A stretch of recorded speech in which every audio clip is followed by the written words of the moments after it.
Pete, are we good? Sure. All right. Good afternoon, everyone. My name is Elizabeth Espinosa, Executive Director of Communications for the Los Angeles County Sheriff's Department. We thank you so much for being here with us today.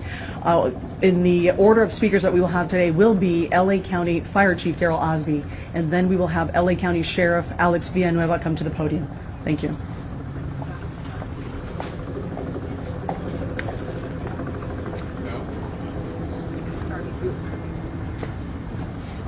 Let's go live with Chief Daryl Osby of the County Fire Department. Good afternoon. My name is Daryl Osby, and I'm the Fire Chief of the Los Angeles County Fire Department. I want to thank you for coming here to today's briefing of the Willow incident. Today, shortly before 10 o'clock at 9:47 a.m., the Los Angeles County Fire Department received a 911 call of a potential helicopter down in a brush fire at the intersection of Los Virgenes Road and Willow Glen Street in the city of Calabasas in unincorporated Los Angeles County. Upon arrival, our firefighters discovered approximately a quarter-acre brush fire that resulted from a crash on the hillside. The Los Angeles County Fire Department initial response was 15 pieces of apparatus and 56 personnel that consisted of paramedics, engine company, heavy rescue, truck company, hand crews, and aircraft, and a chief officer to oversee the incident. Upon arrival, during the incident, and upon arrival of the Sheriff's Department, our two respective departments entered into unified command to handle this incident. Our firefighters on scene indicated that there was a debris field and steep terrain with a quarter-acre brush fire that was occurring at the time.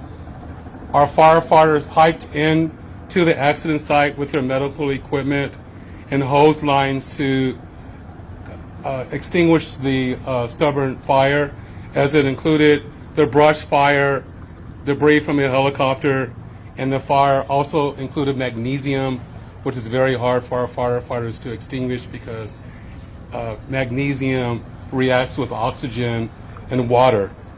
In addition to our firefighters hiking into the incident, we had one helicopter flying to the incident with firefighter paramedics on board. Those paramedics were hoisted down to the incident early into the incident. They did a search of the area for survivors. Unfortunately, all the survivors on board were determined to have been perished. Firefighters and hand crews worked to extinguish the fire while carefully preserving the incident for investigation. Currently, the investigation is still ongoing. I would like to turn this over to my sheriff to continue the press briefing.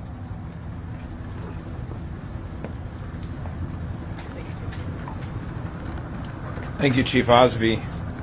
Personnel from Los Angeles Sheriff's Station responded to the scene of the crash site and assisted the fire department, and we've established a containment area, and now our Aero Bureau has a handle on traffic or aircraft accidents. However, when there's a fatality, then it switches to the National Transportation Safety Bureau, the NTSB, and the Federal Aviation Administration, the FAA. The FAA is already on scene and assisting. We're waiting the arrival of the coroner's office to assist in the recovery of the remains. As the chief indicated, there were no survivors. We have a manifest that indicates that there was 9 people on board the aircraft, the pilot plus 8 individuals. There is wide speculation as to who the identities are. However, it would be entirely inappropriate right now to identify anyone by name until the coroner has made the identification through their very deliberative process, and they've made notifications to next of kin.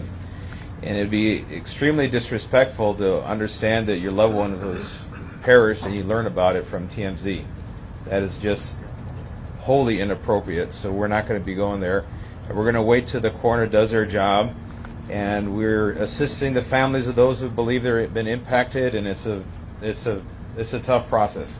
And our hope goes out to all of the members that were on board, all the family of everyone who was on board this aircraft, and God bless their souls. So at this point in time, we have nothing that we can add until the coroner does their job, and we'll be making those notifications when we have the information and we know the next of kin have been notified. Then we can release the information publicly, and you'll be notified in subsequent announcements. Sheriff, there's one Memphis thing you says can 9 and 4. confirm. Does that Do we mean there were have a 9 bodies? confirmation actually of 9 bodies there at the scene? That is our belief. Yes. Thank you.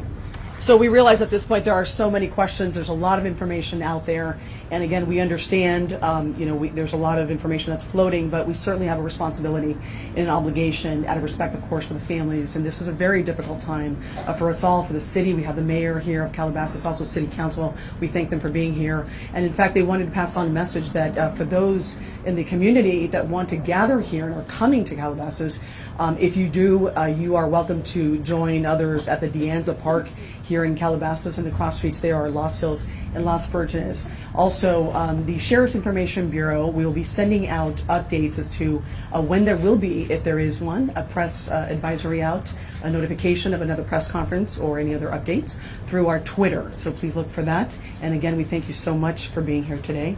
And again, thank you for your time. Elizabeth, Can we have more for questions from the sheriff, please? Sheriff, We have more. Sheriff, just a question quickly on sealing off the area. We know the NTSB has to be there to do that thing. Is the public going to be able to get anywhere nearby, or is a stretch of Las Virgenes going to be shut down for an indeterminate period of time? It remains shut down for a different. How big of an area? Any idea? Still on site. to keep it Can you confirm there was heavy fog in the area?